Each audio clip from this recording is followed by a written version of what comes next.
네, 우석진 명지대 교수 모셨습니다. 어서 오세요. 안녕하세요. 우리나라 기업의 밸류업을 바라는 영혼의 경력 정석진입니다. 이번에 바라는이네요. 네, 바라고 있습니다. 예. 그래요? 예, 구만전자 지금 큰일입니다. 아니 시작과 동시에 이렇게 한숨을 쉬시면 도대체 어떻게 해요? 밸류업 돼야 되는데 지금 큰일입니다. 지금. 예. 경제학자께서 지금 그 주식 투자를 잘못했다고 지금 한숨 쉬고 계시는 거잖아요. 예, 대단히 감사합니다. 예, 밸류업 좀 꼭 돼야 됩니다, 진짜. 근데 오늘 밸류업을 강조하시는 게 그것 때문은 아닌 것 같고 오늘 주제 때문인 것 같은데. 그렇죠. 오늘 주제도 좀 연관이 있는데 우리나라 기업들의 가치가 제대로 이제 평가를 받아야 되는데 지금 뭐 그런 상황이 아닌 것 같아가지고 역시 사고는 구만전자에 꽂혀 있군요. 구만전자입니다. 예, 대단히 감사합니다. 예. 네, 오늘은 근데 뭐 기업 얘기는 해야 되는데 그쪽은 아니고 예.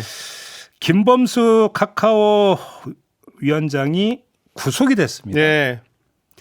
예상하셨습니까? 저는 뭐 예상은 못했습니다. 아, 그래요? 예상 못했고 그 어저께 하고 그저께 하고 이렇게 좀 해서 제가 이 관련자들 관련자들한테 이제 그 전화를 돌려가지고 급하게 돌려가지고 취재하셨구나. 취재를 좀 했습니다. 예. 그래서 그 고위 임원들하고 카카오 고위 임원들하고 그다음에 이거 관련된 이제 변호사들하고 좀 쭉 해보니까 네. 이제 상황이 좀 파악이 되는데 어쨌든 저는 이거 뭐 총수가 여러 가지 쟁점이 있는데 구속까지 되나 이런 생각했었는데 구속이 됐어요.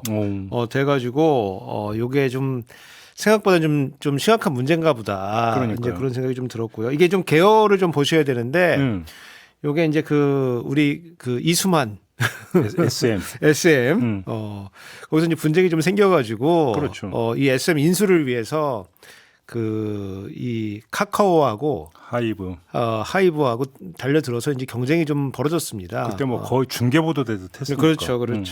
그래서 잘 될 텐데. 네. 여하튼 예. 그 과정 중에서 이제 하이브가 요거를 주식을 이제 고가에 이제 매입하겠다고 공개 매수를 진행을 했었어요. 그게 이제 작년 2월 달입니다. 그래서 주식을 이제 매집을 시작을 했는데 이 카카오 측에서 요거를 좀 방해하기 위해서 주가를 인위적으로 끌어올렸다. 그러니까요. 네, 12만 원에 공개 매수 진행했었는데 요거를 뭐 그보다 높은 한 13만 원 정도에 제가 알아보니까 정확한 혐의는 시세 고정 혐의입니다.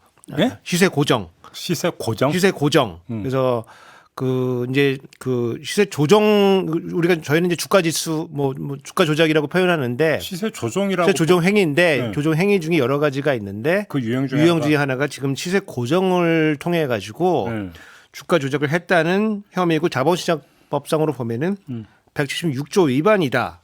이렇게 지금 나와 있고요. 예. 그래서 작년 2월 16, 17, 27일, 28일 이 4일 동안에 걸쳐 가지고 이 카카오가 이제 원 아시아 파트너스라고 하는 상업펀드 이용해 가지고 2,400억을 동원해서 소위 말하는 이제 시세 고정하기 위해서 SM 주식을 고가에 매입했다. 그래서 고가 매입한 거를 보고 이제 그 수사가 진행이 된 거고 이 과정에서 요 김범수 위원장이 이 그룹의 최고 의사 결정권자인데 사전에 보고받고 지시했다. 근데 이게 4일 동안 진행이 됐는데 3일은 빠지고 지금 28일 행위만 지금 영장에 적시가 돼 있다 그래요. 그래요? 그래서 이제 3일과 그 앞에 있던 3일에 대해서는 증거를 확보하지 못한 거 아니냐. 그럼 그건 누가 지시했대?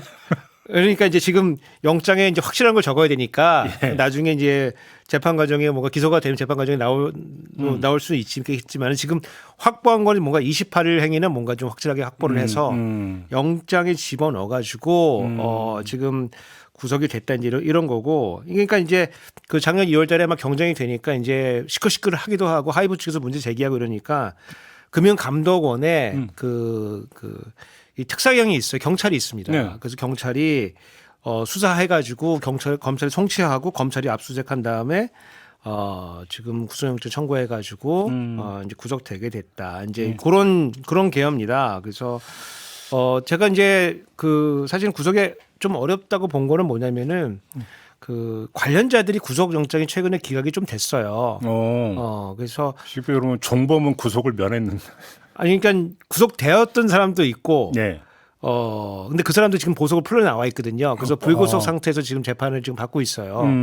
그리고 기각이 된 관련 사건들 기각된 것도 있고 그러기 때문에 그러면은 여기도 지금 뭐 기소를 하더라도 불구속 기소 정도 하는 거 아닌가? 그렇게 생각을 했었는데 네. 지금 뭐 혐의 소명도 됐고 그거 써 있진 않아요. 예, 증거 인멸과 도주 우려가 있다는 건데. 원래 구속영장 발부 사유는 그거니까. 예, 그러니까 이제 도주는 안 할 것 같고. 예. 증거에는 서로 입맞출 가능성 뭐 이런 그러니까 것들을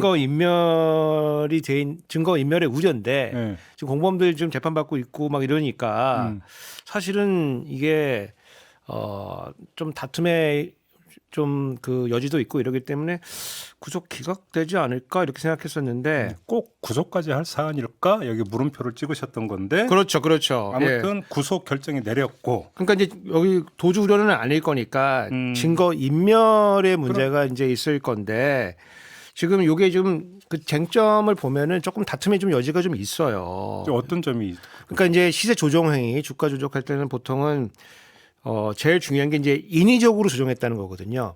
인위적. 너가 한 걸 보니까 네가 마음 먹고 이렇게 했네, 조작을 했네. 네.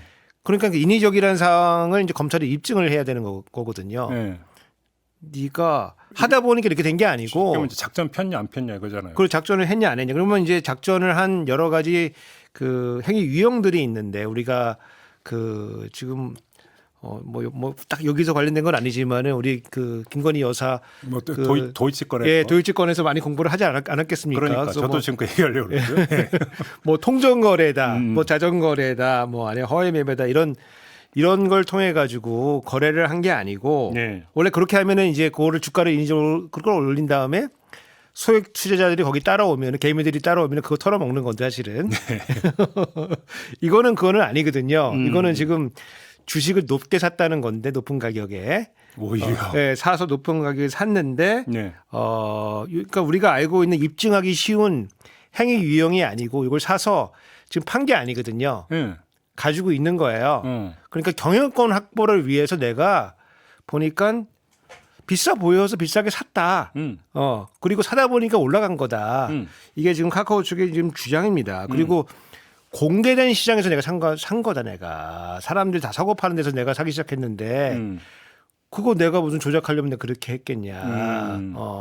뭐 그런 거예요. 그러니까 이게 좀 인위적이라는 게 좀 입증하기 좀 어렵잖아요. 이렇게 되면은. 네. 네. 그리고 이제 카카오 내부를 제가 취재를 해보니까 그 지시 여부나 이런 거는 그걸 제가 그거 좀 이따 말씀드릴 건데 그 전에 카카오 내부에서는 이제 어떻게 생각하냐면 우리가 정권에 밑보여가지고 밑보여가지고 지금 그런 거 아니냐. 본보기로 지금 예, 그래서 무슨 내맞고 있다 이렇게 보는 예컨대 거예요? 뭐 다음이나 이런데 좀 불리한 기사들이 막 올라오고 그러는데 포털 뉴스 네, 포털 뉴스에 올라오고 그러는데 네. 그런 거를 조금 이렇게 커트 좀 해주고 이래야 됐었어야 되는 건데 우리가 그런 거를 안 해서 정권에 지금 밑보여서 그런 거 아니냐라고 카카오 내부에서 그렇게 얘기하는 불순한 세력이 있다.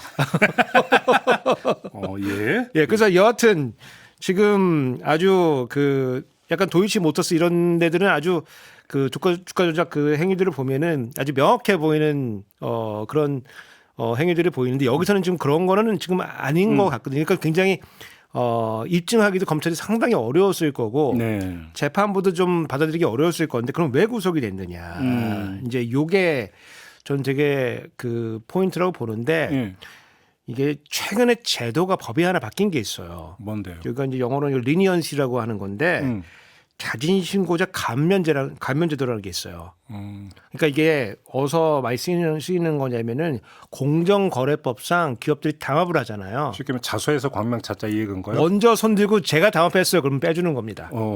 예, 그 리니언시 제도입니다. 예, 그 전에 뉴스에서 종종 예, 자진신고자 감면제도인데 이게 이제 작년에 법이 통과돼가지고 이게 자본시장법 448조의 2가 이제 추가가 되는 건데 작년에 통과돼서 올해부터 이게 시행이에요. 그래서 내가 주가 조작 그러니까 불공정 거래 행위인데 불공정 거래 행위에 가담한 사람이 수사 재판에 협조하거나 아니면 타인의 죄를 진술 증언하는 경우에는 요거 형벌이나 과징금을 감경도 해주고 면제도 줄 수가 있어요. 네.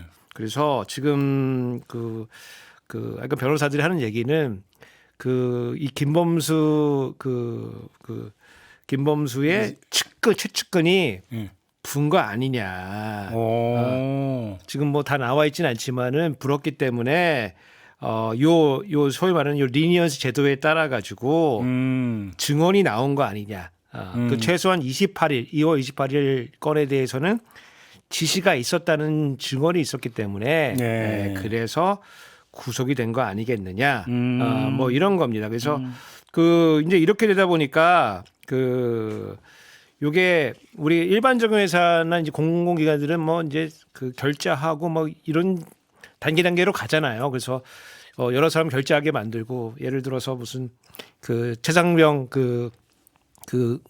과정을 보면은 국방장관이 결제하잖아요. 사실 결제할 필요가 없는 서류에도 가서 그 결제를 받아오잖아요. 가서 그래서 결제 받는데 IT 기업이기 때문에 이게 문화가 굉장히 좀 다르거든요. 네. 뭐 위임 정결 규정도 있고 뭐 이렇지만은 그냥 카톡이나 이런 메신저 통해 가지고 뭐 어떻게 이렇게 해보세요, 저렇게 해보세요, 막 직접 지시하는 게 아니고 잘해주세요, 뭐 이런 식으로 수평적인 문화처럼 이렇게 왔다 갔다 하는 거기 때문에 뭐가 이렇게 결제 서류가 남아 있고 이럴지는 않았을 건데 예컨대 저희가 이번에 한번 주가 조작을 한번 해보겠습니다. 그 서류 올리면 결제 서류하고 이렇지는 않았을 건데. 바보같이 누가 그렇게 해요? 그러니까요. 그러니까 그런 사건이 아니더라도 네. 상당히 이제 루스한 이제 아주 그냥 비공식적인 대화처럼 그렇게 진행이 되는데 이 관계자의 증언이 있었기 때문에 구속까지 연계된 거 아니냐. 알겠습니다. 아무튼 그러니까 총수라고 불러도 되는 거잖아요. 총수죠. 예, 총수가 구속이 됐습니다. 그러면 지금 신토박님도 카카오 이제 어찌 되나요라는 이렇게 질문을 주셨는데 어찌 되는 겁니까? 저도 모르죠. 근데 카카오 주가는 많이 빠졌다 그러더라고요. 예. 카카오 주가는 많이 빠졌는데, 그러니까 일단은 이제 소위 말하는 사법 리스크가 총수가 갖게 됐기 때문에 이 카카오 전체적으로 불확실성은 이제 올라갔다. 네. 그리고 최근에 이제 이 김범수 위원장이 경영쇄신이나 최근에 이제 IT 혁신 기업들은 테크 기업들은 이제 AI에 관련된 신사업들 이런 거 해야 되는 거거든요. AI. 예. 근데 그리고 우리가 이제 비유가 좋은지 모르겠지만 우리가 카카오가 굉장히 테크고 혁신이고 이런 거를 기대했었는데 네. 뭔가 좀 내수 기업처럼 되고 있는 거 아니냐. 그러니까 예. 골목 상권까지 골목 상권에서 네. 소상공인들하고 지금 뭐 아기다툼하고 있는 거 아니냐라고 해서 이미지가 굉장히 안 좋아지고 있는 그런 상황이거든요. 네. 그래서 그런 경우에는 이제 뭔가 좀 기업이 쇄신하기 때문에 이런 것들을 지휘를 했었는데 그런 거 하려고 하면 이제 인수합병도 하고 막 이런 걸 정리도 하고 이런 걸 해야 되는데 요게 뭔가 지금 하던 작업들이 지금 일단 멈춰지게 됐다. 예를 들어서 이른바 쇄신 작업이 그렇죠. 대표이사도 여러 명 교체를 했고 그다음에 뭐 이제 윤리 경영도 해야 된다. 이제 뭐 불법 행위를 한 경영진도 배상 책임을 묻겠다. 뭐 이런 여러 가지 소위 말하는 이제 준법과 신뢰위원회라는 걸 만들어 가지고 네. 뭔가 혁신 작업을 했었는데 요거는 최소한 이제 진행되기가 좀 어렵게 된 거 아니냐. 이렇게 하면서 여기까지는 저희 이해가 됐는데 제가 이해가 안 된 부분은 뭐냐면은 우리 재벌들이 쓰는 이제 초식들을 들고 나와요. 지금 제가 그 질문 드릴 그 논리가 재벌 총수가 구속됐을 때 재벌들이 하는 논리 아니에요? 그러니까 재벌들이 이제 딱 일단 총수가 문제가 생기면은 우리 이러면은 야 투자 못해. 그러니까 원래 투자해가지고 일자리 만들고 경제에 공헌해야 되는데 이러면 우리 투자 못하는데 그러면서 투자를 확 붙잡아 놓거든요. 네. 근데 지금 여기서 지금 그런 조식이 지금 나오고 있기 때문에 카카오에서도 그러니까 그런 전략인지는 모르겠지만 예. 뭐 어떤 게 나오냐면은 이제 카카오가 미래 먹거리 결정을 위해서는 최고 결정권자들이 결정을 해줘야 되는데 구속이 됐기 때문에 이건 못하게 될 거 아니냐. 이게 지금 사실은 약간 압박을 넣는 거거든요. 구치소 면회하면 되죠. 예, 그런 건 우리나라 이제 법조를 보면은 검사도 기업 걱정을 많이 하고 판사도 더 많이 하고 네. 그래서 죄를 증거하고 뭐 이런 대가를 받는 거를 비교해 보면은 뭐 상당히 이제 미약하게 좀 처벌이 되는데 그러니까 그게 그 되는 이유 중에 하나가 이제 기업들이 요 투자하고 고용을 붙잡고 그러니까 압박을 주고 있기 때문에 이제 문제가 생기고 이제 실질적으로 문제도 될 것 같아요. 왜냐하면 그 이제 뭐 혁신하고 한다고 하면 그리고 카카오가 그동안 그냥 내수 기업으로서 뭔가 좀 자리를 잡으려고 했다. 욕을 많이 먹었기 때문에 뭔가 해외로 진출하려고 하면은 이제 이 관리자들의 여기 도덕성 문제가 좀 되거든요. 법적 리스크 문제가 되기 때문에 해외에서. 그리고 지금 뭐 제가 의심하고 있는 것 중에 하나는 이제 투자 약정서 투자를 받았을 건데 투자 약정서에 아마 이런 대표들의 사법 리스크가 아마 들어가 있을 수가 있어요. 그럴 수 그러면 이제 뭐 위약금이나 이런 여러 가지 투자 조항에 이제 따라서 문제가 생길 수가 있기 때문에 사실은 더 조심해야 되는 건데. 근데 얘기 조금 더 확대해서 그것도 그런데 판결에 따라서는 카카오뱅크를 매각할 수도 있는 겁니까? 그러니까 이제 그 지금 여기서 가장 큰 거는 사실은 그 그게 은행인 이제 카카오뱅크입니다 지금. 왜냐하면 우리가 일반적인 이제 이제 회사들은 이제 상법이나 뭐 이런 회사법 관련된 이런 거에 이제 그 통제를 받는데 요 은행은 굉장히 좀 복잡합니다. 네, 그렇죠. 은행은 복잡합니다. 네. 은행은 복잡하기 때문에 지금 이제 은행법상 이제 규제를 받는데 이 은행법상 대주주가 되려고 하면 적격성 심사를 좀 받아야 돼요. 그래서 적정해야 된다. 네가 자격이 되어야 된다. 마음대로 하고 싶어도 할 수가 없다. 그래서 굉장히 복잡한데 지금 이제 시작이니까 이제 판결 날 때까지는 2, 3년 걸리겠죠. 그러겠죠. 걸리니까 뭐 이제 구속이면 좀 빠를 수는 있겠죠. 네, 근데 이제 약간 그래도 뭐 3심까지 가야 되는 거기 때문에 지금 바로 끝나지는 않겠지만은 최소한 이제 총수가 구속될 정도 됐으니까 관련 임직원 한두 명은 이제 실형이 나온다. 그리고 실형이 나오게 됐을 때 양벌 규정이라는 게 있습니다. 양벌. 그래서 양벌 규정은 뭐냐면은 회사의 이제 대표나 이제 관련자가 이제 위법 부당한 행위를 하면은 법인도 같이 처벌한다. 그런 게 있어요? 그런 양벌 규정입니다. 그래서 양쪽을 다 벌하는 규정이 있는데 지금 그 카카오가 지금 요 사안 관련해 가지고 벌금 이상을 받을 가능성이 있어요. 벌금 이상 받게 되면 어떻게 되냐면은 지금 요거 그 카카오뱅크는 이제 인터넷 은행이기 때문에 인터넷 은행 특례법에 이제 규제를 받는데 요게 이제 금융자본이 아니고 이제 이게 그 산업자본이거든요. 원래 이제 인터넷 하다가 들어왔기 때문에 산업자본이고 법률 용어는 비금융주력자입니다. 금융주력자가 아니고 비금융주력자이기 때문에 지분을 10% 이상 취득하려고 하면은 5년 동안에 이 제재를 받으면 안 돼요. 그래서 여기서 제재라는 건 정확하게는 뭐 금융관련법이나 공정거래법상 관련법에 대해서 벌금형 이상 처벌을 받은 사실이 없어야 돼요. 그럼 대주주 지위를 잃어버립니까? 그러니까 10% 이상 취득하려고 하면은 이런 상황이 있으면 안 되는데 요게 이제 그 벌금형 이상을 받게 되면은 이제 10% 이상의 지분에 대해서는 처분을 하라고 이제 지분 매각 명령이 나올 거예요. 근데 지금 카카오뱅크 그 주식을 지금 카카오가 지금 한 27% 정도 들고 있거든요. 그러면은 10% 이상 되는 17%에 대해서는 매각을 이제 해야 될 거고 이게 지금 그 과거에 없던 일이 아니고 카카오뱅크 말고 K뱅크라는 은행도 이제 인터넷 은행이 있었거든요. 이거 원래 KT가 가지고 있었어요. 맞아요. KT가 가지고 있었기 때문에 K뱅크인데 K뱅크도 2016년도에 공정거래법상에 담합해가지고 벌금형 받았어요. 그래서 요거 지분을 비스카드에 넘겨가지고 지금 비스카드가 이제 지금 최대 주주가 돼 있거든요. 그럼 비슷한 상황처럼 벌금형이 나오면은 법을 개정하거나 뭐 예외를 인정하는 거 아니면은 그러면 요거는 이제 예정돼 있는 거다. 이제 문제가 이제 생기는 그러면은 10% 이상에 대한 지분을 매각을 해야 되는데 17%. 누가 사요 또? 그러니까 그게 지금 이제 시장의 반응을 보니까 이게 비싸다는 거예요 지금. 가격이? 이게 카카오뱅크 이제 그 주식 갖고 계신 분들은 지금 개탄을 개탄하시겠지만은 네. 이게 처음에는 뭐 굉장히 비쌌어요. 카카오뱅크? 카카오뱅크가 뭐 주가가? 9만 원 정도 됐었는데 오, 지금 이제 2만 원대입니다. 왜 이렇게 떨어졌어요? 아이 뭐 은행이 사실 이런 규제가 심해가지고 예. 대박 벌 수 있는 이런 사업은 아닙니다. 이 은행이. 예. 네, 물론 뭐 구만전제에 묶여 있는 교수님께서는 뭐 댓글. 대단히 감사합니다. 예. 아무튼. 하여간 이제 2만 원으로 내려와가지고 상당히 처음에 사셨던 분들은 지금 많이 물렸을 텐데 시장의 반응은 2만 원도 높다.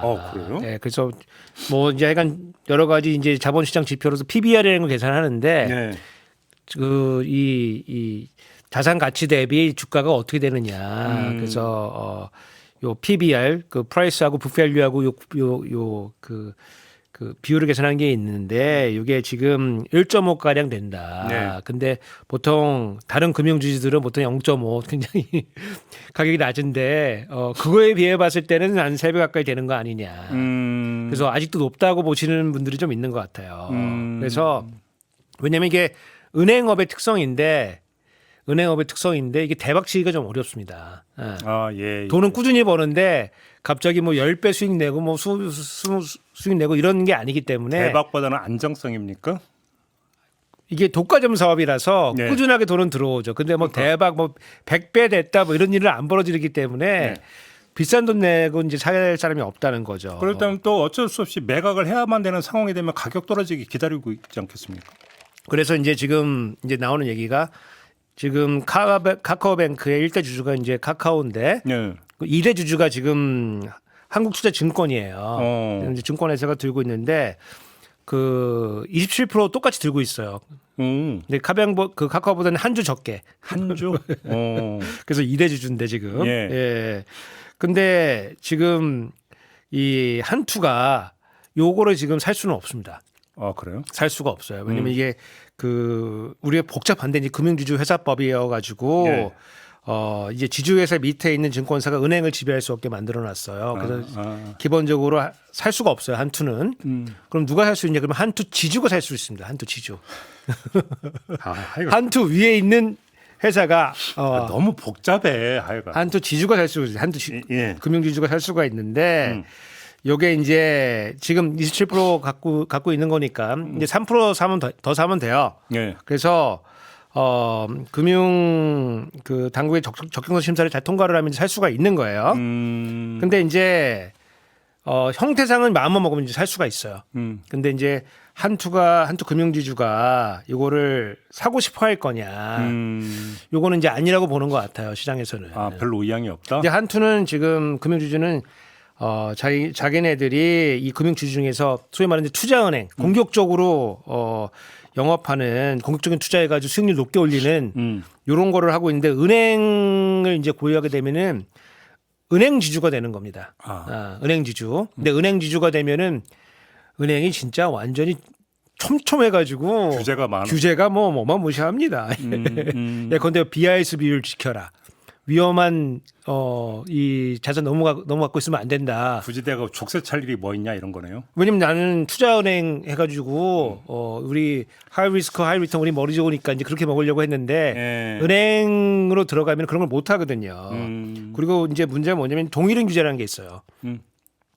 니네 가족끼리는 서로 다른 사람이지만은 한 사람으로 본다.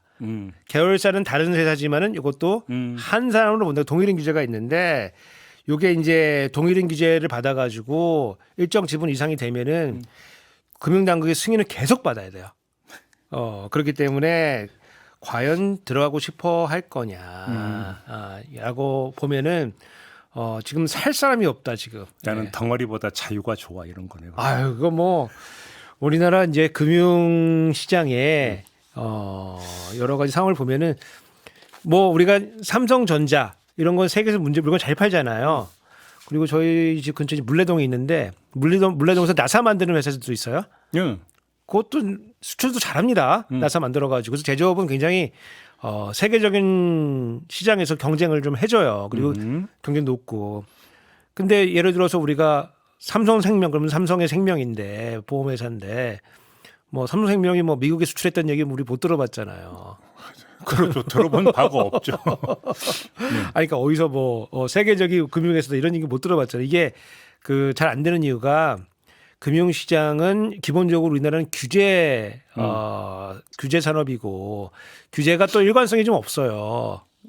아 그래요? 일관성이 없기 때문에 이럴 땐 저렇고 저럴 땐 저렇기 때문에 상당히 이제 규제 당국의 그 자의적인 판단이 많이 들어가고 그렇다 보니까 이제 새로운 산업을 하고 싶은 사람들은 이 규제에서 벗어날 수가 없어요. 그래서 혁신하기가 좀 어려워가지고 기본적으로 우리나라가 이 금융산업이 조금 이제 낙후돼 있는 이런 원인이기도 하거든요. 그래서 지금 이제 이 리스크가 생겨가지고 이 금방 팔아가지고 그냥 요거가 해소가 되면 사실은 되는 건데 이것도 사실은 살 사람도 많지가 않게 생겼다 지금. 네. 알겠습니다. 아무튼 그러면 카카오뱅크 같은 이제 지배 구조가 바뀔 수도 있다라는 거잖아요. 근데 지배 구조 이야기라니까 다른 데도 지금 놀라야 되고 뭐 두산 에너빌리티? 예. 여긴 무슨 얘기예요? 이게? 지금 뭐 자본시장이 지금 난립니다 지금. 네, 여기 난리인데 무슨 일이 있는데요? 최근에 그 파이낸셜 타임즈라고 이제 경제 관련 신문이 있는데 거기서 요 두산 관련된 사태를 지금 언급을 좀 했습니다. 그래요? 기사가 나와가지고 보니까 뭐가 있냐면은 두산이 제가 이제 의역을 한 겁니다.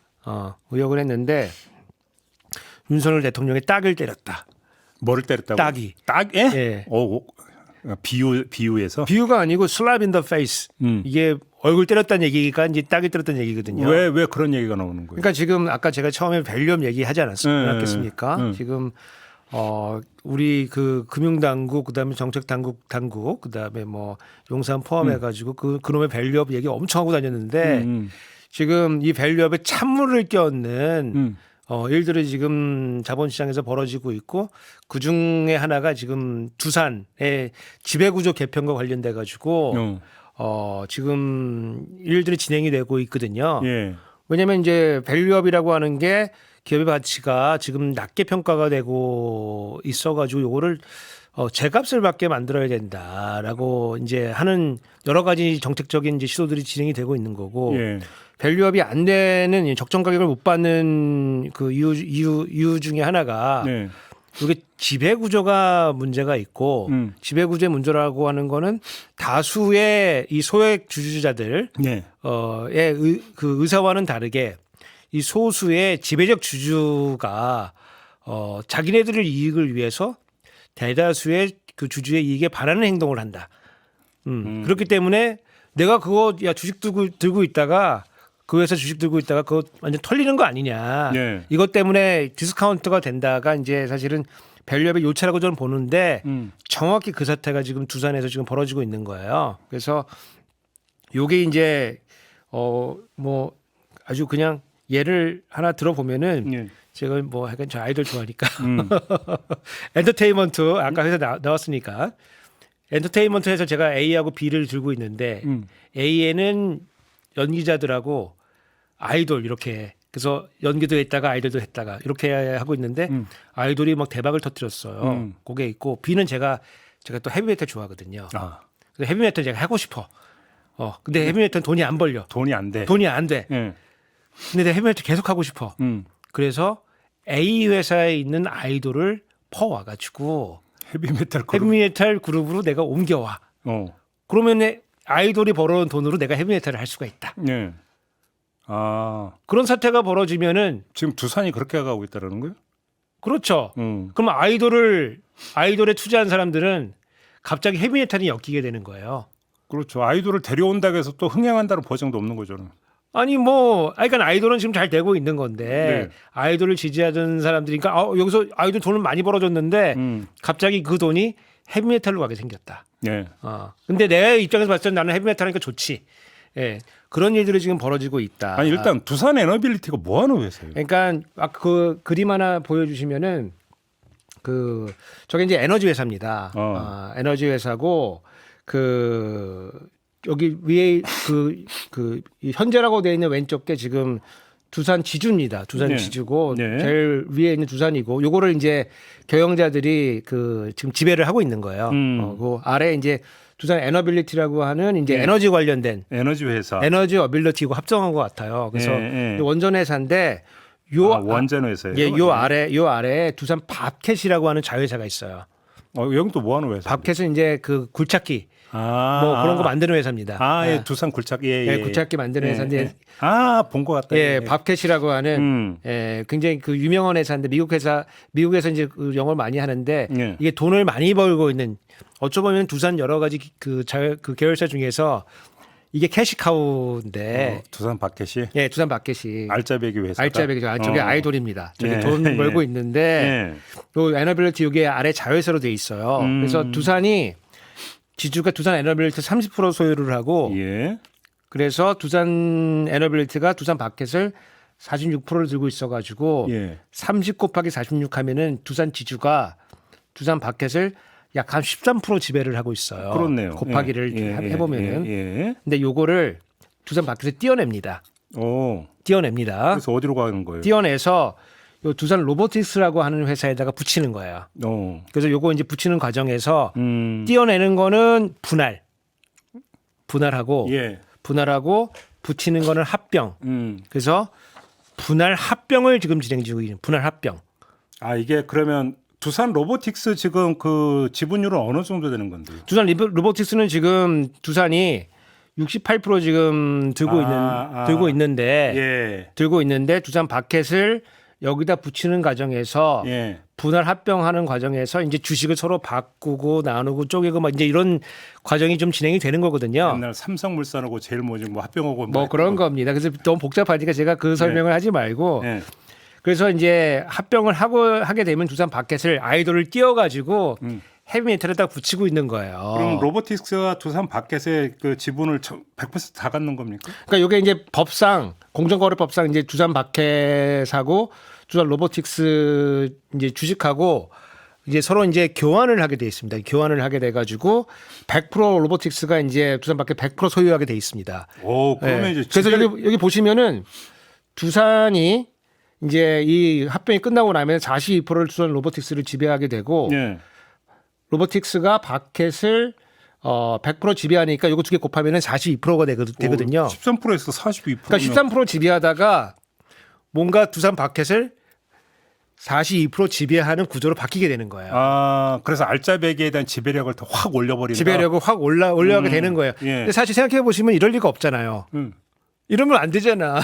예. 그러니까 약간 누가 이익 보는 사람과 손해 보는 사람이 이제 갈리게 되는 건데. 이제 이런 경우 이제 우리는 주로 이제 날로 땡땡한다 이렇게. 그렇죠. 이게 무슨 부가가치가 만들어진 게 아니잖아요. 그렇죠. 지배 구조를 바꾸면은 사실은 장부만 그대로 잘 유지가 돼야 되는 건데 사실은 네. 이게 아니고 누가 지금 이득을 보고 누가 이득을 봤다는 얘기는 부가가치가 늘어난 것이 아니기 때문에 누가 손해를 봐야 되는 거거든요. 네네네. 그러면 두산 지주는 지금 지배력이 좀 늘어났어요. 그리고 두산 로보틱스가 뭐 하는 회사냐면은 이게 이제 뭐 인공지능 로봇 이런 거 하는 회사예요. 그래서 지금 두산 측의 그 보도자료를 보니까 어떻게 돼 있냐면은 건설 기계에다가 인공지능 로봇 이런 거 넣어가지고 굴착기 AI 어떻게 접목을 해요? 자동으로 뭐 지가 뭐 이제 하는 거겠죠. 예컨대 하여간 그런 걸 하겠다는 거예요. 그러면서 여기다가 이제 M&A를 할 수 있게 그런 걸 만드는 게 기업 전체 이익을 위해서는 좋다. 그러니까 이제 저기서 이제 두산 지주의 이익을 위해서는 그게 좋다. 그럼 에너빌리티는 뭐가 돼요, 그러면? 에너빌리티는 이제 일단 남는 거죠. 껍데기만 남고. 그러니까 그냥 그 멀쩡히 하늘 쳐다봐야 되는 거죠.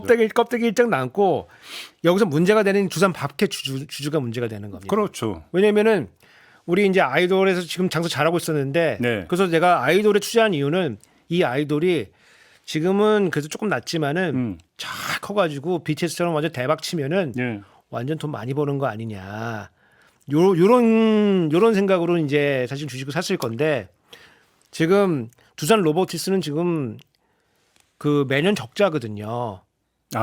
또 적자예요? 그러니까 두산 밥캣은 뭐 엄청나게 지금 좋은 회사입니다, 지금. 그래서 매출도 많고 매출이 뭐 15조 되고 그 영업이익도 이제 조 단위로 나오는데 좋은 회사인데 지금 로보틱스는 지금 뭐 매출 4천억에다가 지금 적자거든요. 돈만 들어가는 회사예요.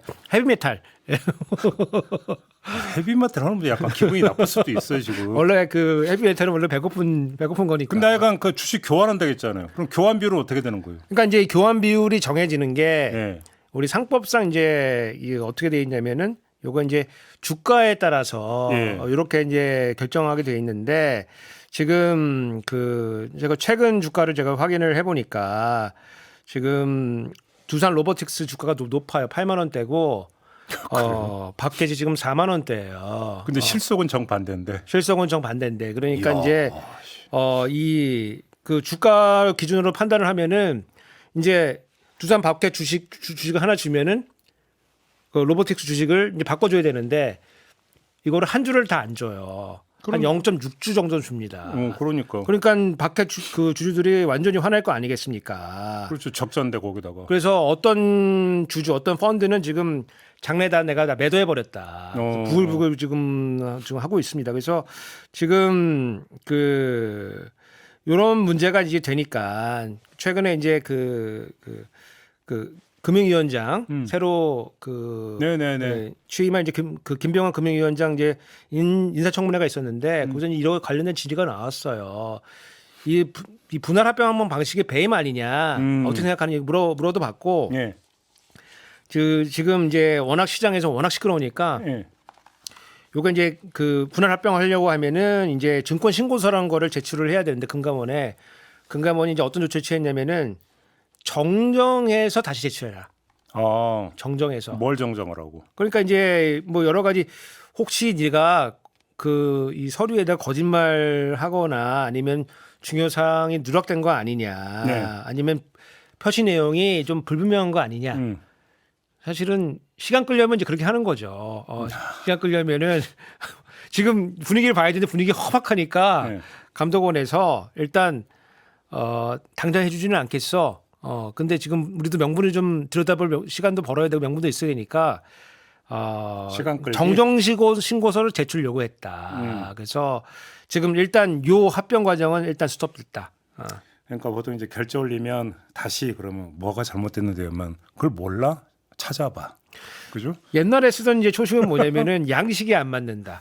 내용은 모르겠고 양식에 너야 글자 폰트가 다르잖아. 폰트 야너 여기 C 폰트로 해야 되는데 왜 C 폰트로 해갖고 왔어? 그리고 너 신명대로 해야 되는데 너 왜 굴림체로 해갖고 왔어? 예. 그렇게 해가지고 약간 반려한 다음에 시간을 좀 벌어가지고 이제 이 시장에 돌아가는 여러 가지 상황도 보는데 다시 처음으로 돌아가가지고 그 파이낸셜 타임스가 했던 얘기는 지금 요 밸류업을 하려고 하는 여러 가지 그 노력을 정부가 하고 있는데 역행하는 거다. 두산이 대통령의 뺨을 때렸다. 그러니까. slap in the face다. 어떻게 뭐 발음 괜찮았습니까? 예. 거기 나온 거를 제가 직접 가져온 겁니다. 그러니까 내실을 다져서 가치를 올리려고 하는 건 아니고 오히려 그러니까 이렇게 이제 뭐 장부라고 해야 됩니까? 뭐라고 해야 되는 겁니까?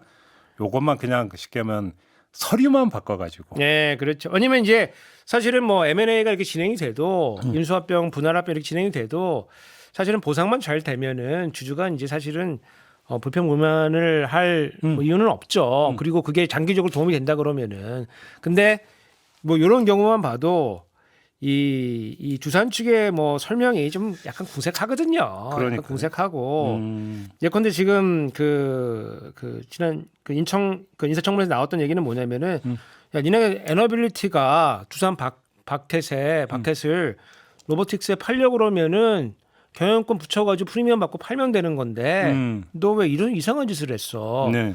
두산 에너빌리티가 니네 캐시카우인 박텟을 이렇게 파는 건 배임 아니냐? 요런 이제 그 의문점도 생기는 거거든요. 그러면은 이렇게 진행되면은 우리가 여기선 두산 박텟이 제일 좋은 회사인데 주식 사기 좀 쉽지가 않죠. 그래서 밸류업이 밸류 다운이 되는 그러니까요. 이런 거니까 그러면 사실은 정부 당국이 좀 더 세게 나가야 되는 거 아니에요? 그러니까 이제 이런 거는 이제 사실 사정 봐주면 안 되죠, 사실은. 그러니까 사정 봐주면 안 되고 이거는 사실은 금융당국에 그냥 정정해 와라 이 수준 갖고는 안 되는 거 아닌가요? 아니 그러니까 다 자세히 이제 들여다봐야죠. 그러니까. 자세히 들여다봐서 우리가 이제 형식상은 맞출 수 있어도 우리가 또 실질을 봐야 되기 때문에 그 실질에 의해서 판단을 조금 이런 경우는 깐깐하게 좀 해줄 필요가 있다. 그래서 사실은 이제 그 지금 얘기가 나오다 멈췄는데 상법 개정안 중에서 이 주주에 대한 그 이사의 충실 의무 요거를 조금 더 진행시켜야 되는 거 아닌가. 지금 나오다가 예, 그 얘기 좀 있었어요. 기업 측에서 지금 반대가 심해가지고 지금 멈춰 있거든요. 이런 거 계기로 조금 더 밀고 나가야 된다. 예, 그래서 알겠습니다. 밸류업도 이 재벌의 입장에서 봤을 때는 진짜 협조가 안 되는구나. 참 대통령 하기 힘들겠다. 알겠습니다. 네. 그렇게 이제 그 정리하고 마무리하기 전에 정부가 그 세법 개정을 준비해 왔었잖아요. 조만간 발표한다고 그러는데 어떻게 전망하십니까? 뭐 이제 오늘 이제 발표한다고 하는데 지금 세수가 되게 안 좋거든요. 세수가 안 좋은 이유가 뭐 경제가 안 좋아서 그런 것도 있을 수도 있지만은 지금 정부 발표에 따르면은 세수가 경제가 뭐 상반기 너무 좋다는 거 아니겠습니까? 그럼 세수도 좋아야 되는 건데 세수가 안 좋아졌다는 얘기는 세원이 축소가 됐다는 얘기예요. 세원이 그러면은 이게 지금 세수가 줄어든 게 한 번에 끝나지가 않고 이제 오래 간다는 얘기입니다. 그러면은 이제 세법 개정안이 나올 때 이거를 회복하기 위한 조치들이 나와야 되는 거고 우리가 2013년도 14년도에 박근혜 정부 때를 보면은 그때 이런 조치들을 많이 취했어요. 왜냐면 세수가 자꾸 줄어드니까 이래가지고는 재정을 운영할 수가 없기 때문에 세원 확충하기 위한 조치들을 취해왔는데 담배세도 하고 저는 그거밖에 경험이 없죠. 그렇죠. 저희 건강 증진에 많이 도움을 줬어요. 대단히 감사합니다. 비과세 감면도 줄이고 그랬거든요. 근데 그 최근에 나온 이제 여러 가지 그 기재부나 대통령이나 뭐 이런 발표들을 보면은 오히려 반대로 갈 것 같아가지고 감세로 간다. 감세로 더 갈 것 같아가지고 우리 대통령이 통치하는 스타일 보면은 말하면 그거 반대로 가잖아요. 난 절대 얘네들 말 듣지는 않아. 그래서 그래요. 말 듣지 않는 게 우리가 이기는 거야. 세금을 더 깎아준다. 그럴 방향으로 갈 것 같아서 상당히 이제 우려가 됩니다. 알겠습니다. 그리고 그 최근까지 이제 이 감세를 주도하던 세제실장이 제가 좀 물어보니까 연임한다 그래요, 계속.